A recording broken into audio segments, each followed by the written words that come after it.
Direction le nord de l'île, à Mapou, où cette semaine, l'École du Nord a célébré son 40e anniversaire, fondée en 1974 par Brigitte Piat et Gérard Maujean. Cet établissement compte aujourd'hui près de 1200 élèves. Affilié à l'Agence pour l'enseignement français à l'étranger, l'établissement propose un cursus bilingue adapté à l'éducation mauricienne. L'école projette d'ailleurs de devenir une référence dans l'enseignement des langues dans la région. Un reportage signé Kavish Poltou. L'École du Nord célèbre son 40e anniversaire aujourd'hui. Cet établissement situé à Mapou compte près de 1200 élèves. Aujourd'hui devenue une référence dans l'enseignement français dans la région, cette école a pourtant connu des débuts modestes. Monsieur Gérard Maujean, qui est un des fondateurs de l'école, et Madame Pia ont recherché un lieu qui pourrait accueillir une école dans le Nord. Et l'ancien hôpital de la Bourdonnais a été choisi, bien qu'il était à cette époque-là dans un état assez vétuste.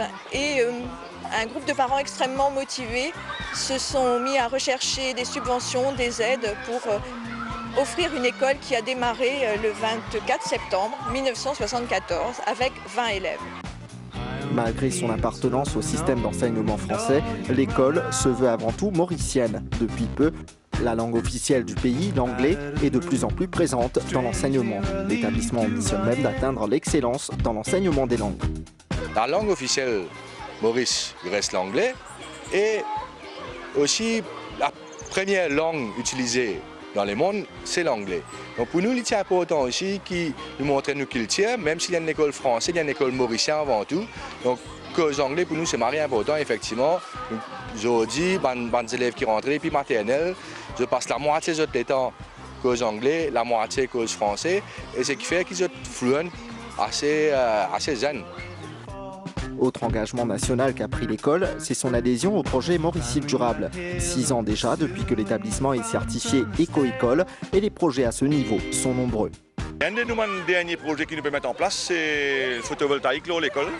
Le gymnase qui est autour à ma gauche, là, que nous remplissons la toiture là, avec un panneau photovoltaïque, que nous produisons à peu près 40 kW de courant journalièrement. Et qui, après ça, c'est pour notre propre consommation, qui nous mettent ça dans l'école, à nous-mêmes, qui permettent nous de donner un meilleur confort, parce qu'ils nous servent ça aussi pour climatiser ma classe. Parce qu'en été ici, il fait suffisamment chaud. Et donc, les élèves, quand ils sautent dans la cour, ils sont un peu fatigués, donc nous gagnons un meilleur confort dans la classe. Ça va être avec la nature qui vous finalement aide ça là-dedans. Et puis, quand nous, l'école pendant le week-end, qui nous pas pour travailler dans le congé quand l'école fermée, la CEB, à travers le programme du gouvernement, qui est le PICA, et aussi à travers la SSTG de la CEB, qui nous fait une étude ici pour réacheter nos courants. Autant de réalisations que l'école a souhaité célébrer à l'occasion de ce 40e anniversaire, avec d'abord cette chanson écrite par les élèves.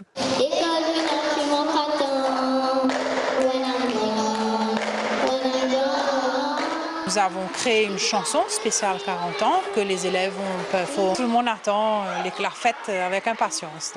Et c'est pas fini en fait.